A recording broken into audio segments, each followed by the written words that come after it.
Hi students, how are you? I hope you are all fine. Yes, I am S. Naveen Kumar from Computer Science Department, Bharadasana Metric Higher Secondary School, Arakonam. Welcome to this video session. Today we are going to see Chapter 2, Data Abstraction in 12th Standard Computer Science. Yes, this is the second part of data abstraction.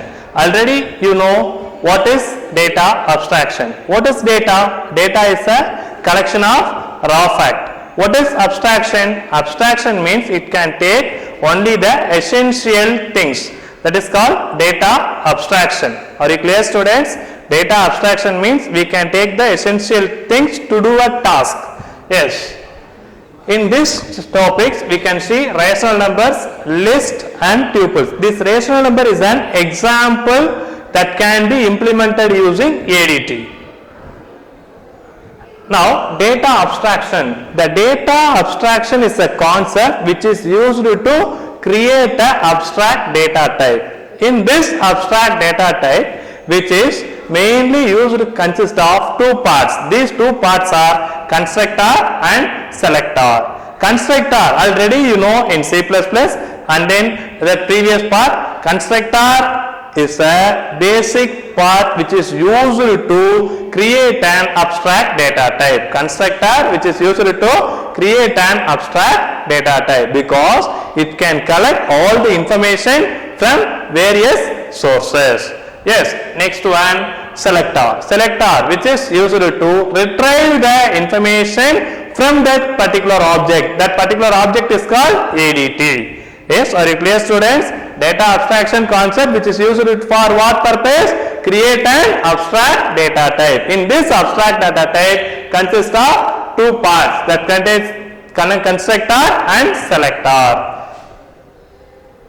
Here, data abstraction, the basic idea to implement the structured program. What is structured program? Very simple. Already we are discussing in 11th standard that class concept in C++. It's also similar to structure concept. And any program consists of two parts. What are the two parts? The two parts are abstract data and concrete representation. I already know what is abstract data. Abstract data means what are the input requirements required for that particular program. That is called abstract data. And concrete representation means how we can be implemented. Are you clear, students? Yes. This is an representation of abstract data type for rational number. Rational number means what? It consists that can be a numerator and denominator. It can be expressed as a function. A rational number is said to have a what part? Numerator part and denominator part. Yes, because for example, rational number such as 8 by 3 or 19 by 23. This is a simple example. That's all. We have lot of examples. I take 8 by 3. Here, 8 is a numerator part and denominator. 3 is a denominator part. We can divide. The answer is 2.6665. Yes.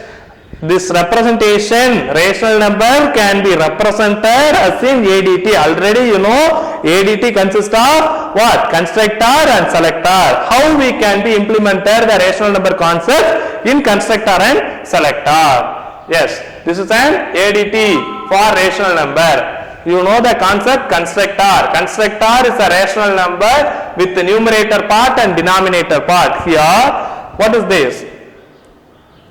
Rational, N comma D, rational is the name of constructor which is used to create an abstract data type. That abstract data type name is rational. Here, N and D are the parameters. N and D are the parameters. Are you clear, students?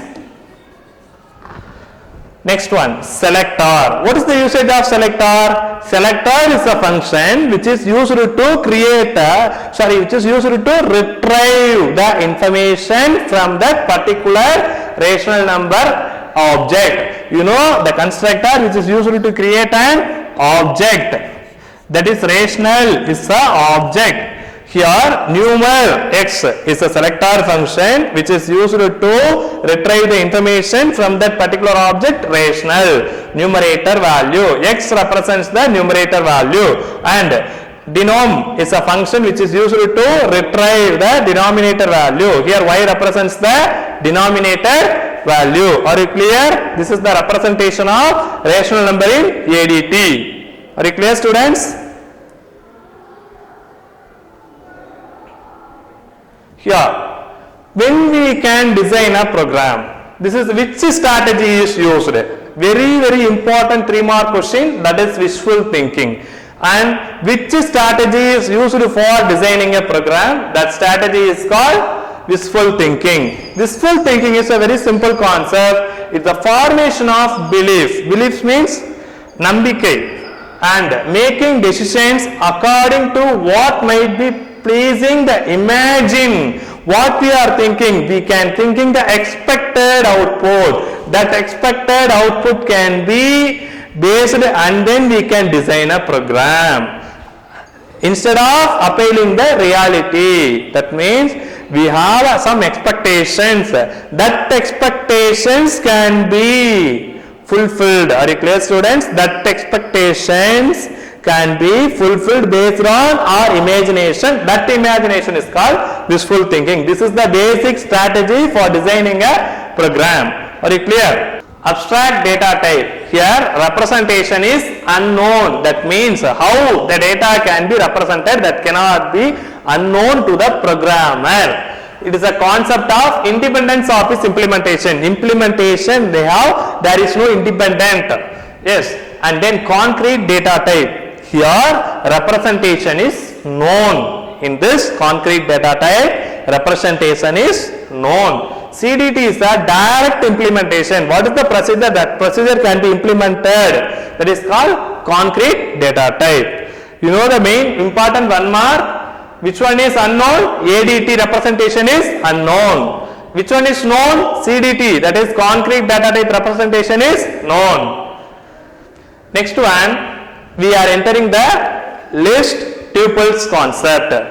What is pair? Already you know, very simple. Pair means 2 elements. 2 elements are combined, that is called pair. To implement the concrete level of data abstraction, Python provides a compound structure. Compound means binding of 2 values. That 2 values are called pair.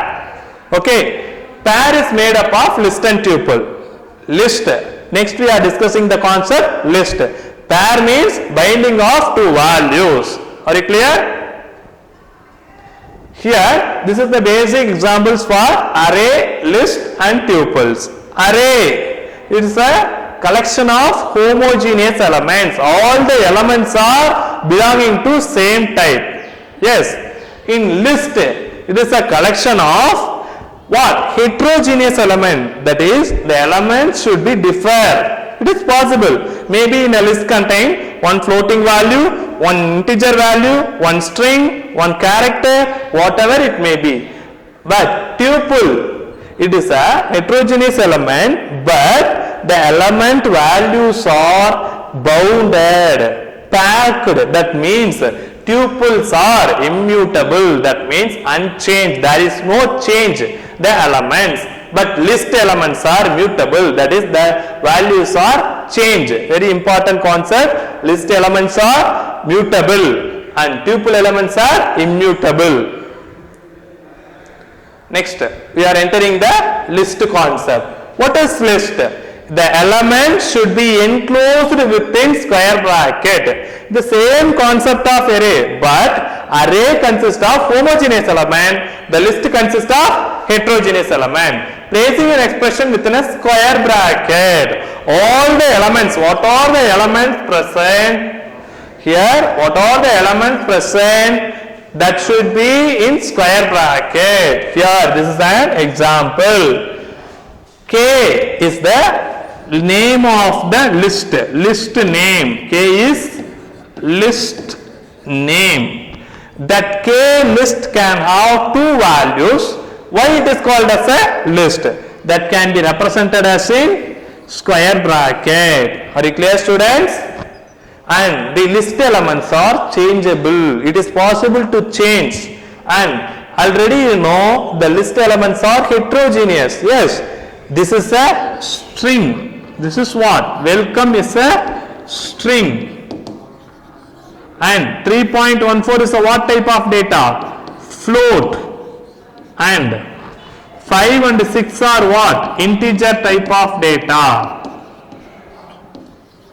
5 and 6 are integer type of data. And this is an example for nested list. What is nested list? The list can have another one more list. Yes, this is the first list. And this list first can have another one more list. So it is called as a nested list.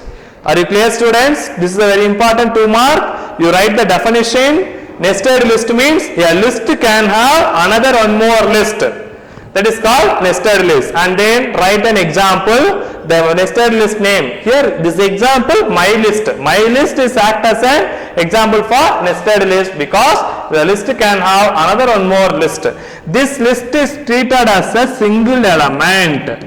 This list is treated as a single element. Are you clear? This list is treated as a single element in this my list concept. Okay. Next one. List elements can be accessed in 2 ways. What are the 2 ways? Multiple assignment and element selection operator. List elements can be accessed in 2 ways. How many ways? Multiple assignment and element selection operator.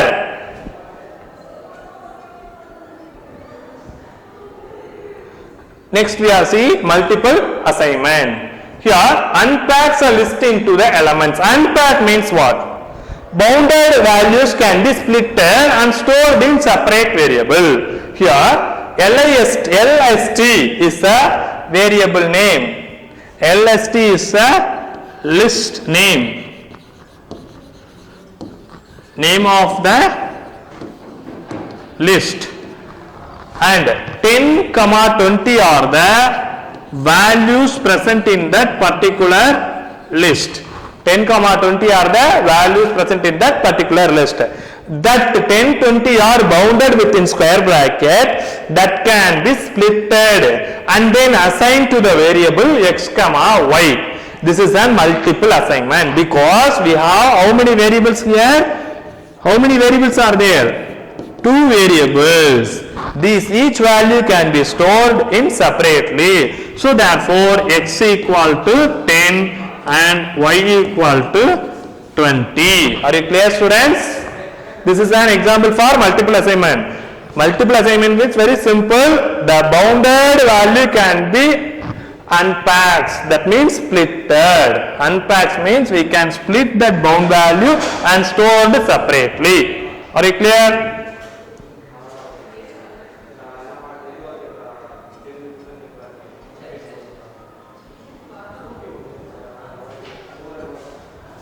Multiple assignment. Are you clear? Next one, element selection operator. The same concept of array. What is an element selection operator? The element selection means which can be selected with the help of index value.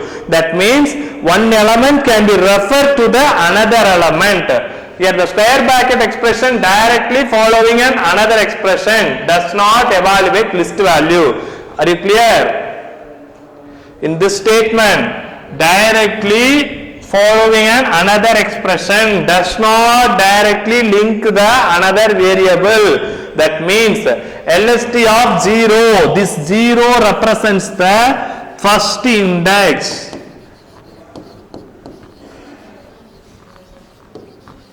This 0 represents first index. This 0 refers to the value 10 and this can be referred the next index. That next index is 1. This is the second index.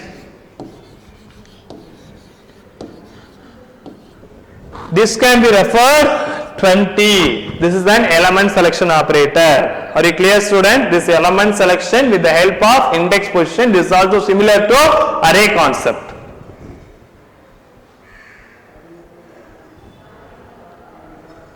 And then what is pair? Already you know, any values are bounded together. that is called pair. So in list also some values are bounded. So list is also called as pair or not? Yes, of course. Any way of bundling two values together, one can become considered as a pair. So list are the common method. So it is called, list is also called as a pair because list also bounding the some values. So list is also called as pair. Are you clear? Next we are going to see tuple. Very simple. List are mutable or immutable? Very good. Lists are mutable. Tuples are immutable. Immutable means that cannot be changed. Yes. Comma separator value. Here tuple also comma separator value. The simple difference, that simple difference is what? You can be mentioned within parenthesis. It can be mentioned within parenthesis. Here this ARR is a tuple name. ARR is a tuple name. This is a tuple values. Why it is called as a tuple values? These tuple values are enclosed within what? That is parenthesis. Are you clear? Very simple. Tuple elements are what? Immutable. Tuple elements are immutable. Yes. Next one.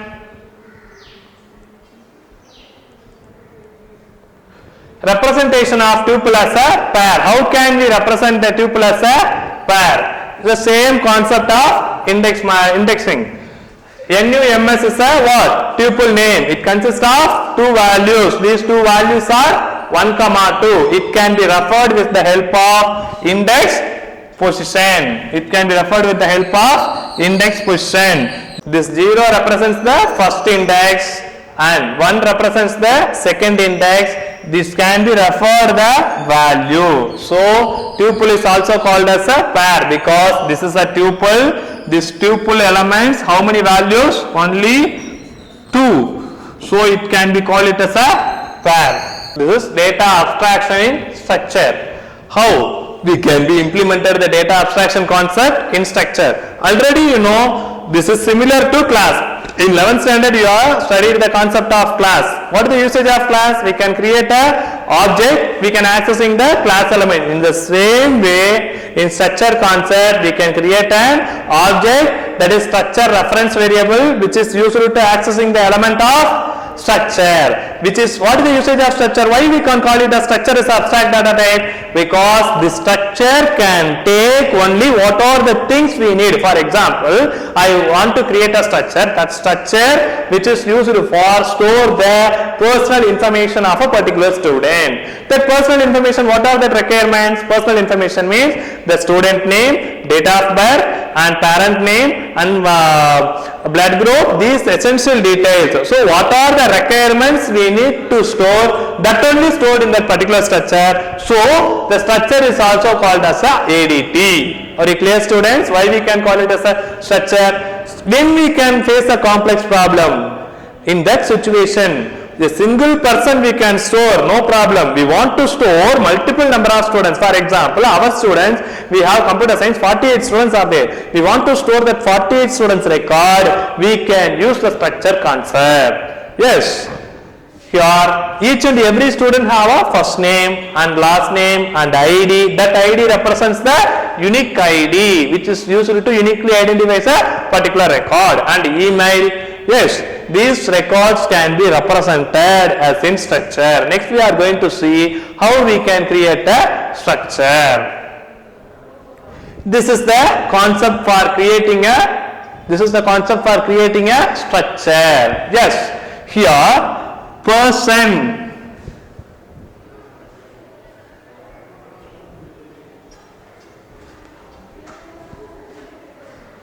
here person is a name of the structure.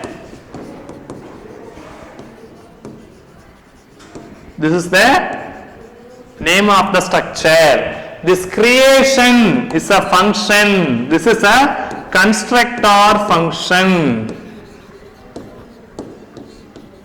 This is a constructor function. These are the variables or elements. These are the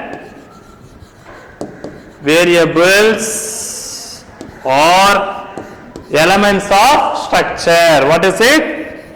Elements of structure. What are the elements we require to store a particular person detail? First name of that particular person and last name of that particular person, ID and email. These are the representation. Here this creation function which is used to create a abstract data type, that abstract data type is called person. Here person is ADT. Why we call it as person as ADT? This is a structure. The structure concept can be implemented as in data abstraction because it can store the requirement. What are the things we require, that only can be stored.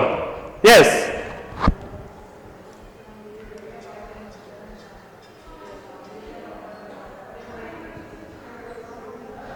Here this is another example already. This person is the name of the class, that is multi-part data representation. Why we call it as a multi-part data representation? This multi-part data representation means store different type of data. Why we can call it as a multi-part representation? Different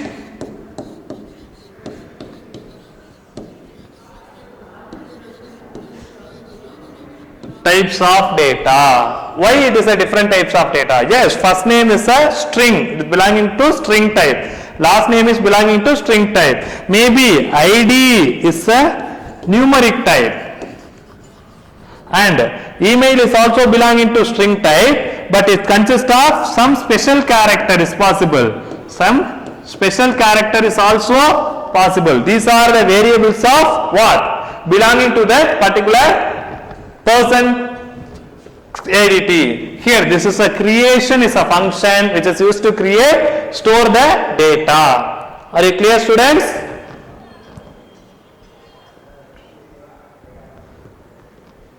Here P1,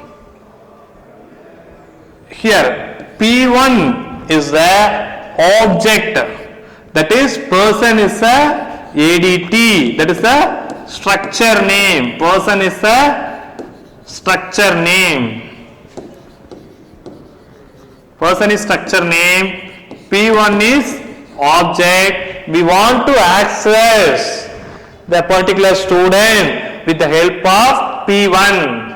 That is P1 dot Padmashree. This Padmashree is a field name with the first name. Padmashree is a value which refers the first name. And last name Bhaskar. So the person name is Padmashree Bhaskar.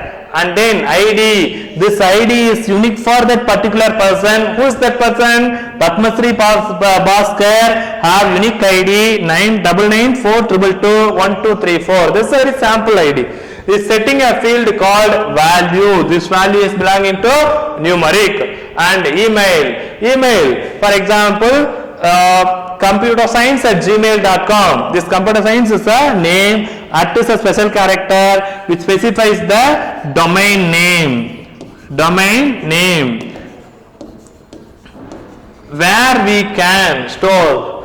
Suppose I want to access P1 dot first name. What will be the output will be displayed? P1 dot first name. What will be the output will be displayed? Padmashree. Suppose I want to ask P1 dot last name. What happened? Bhaskar is the output that will be displayed. Are you clear, students?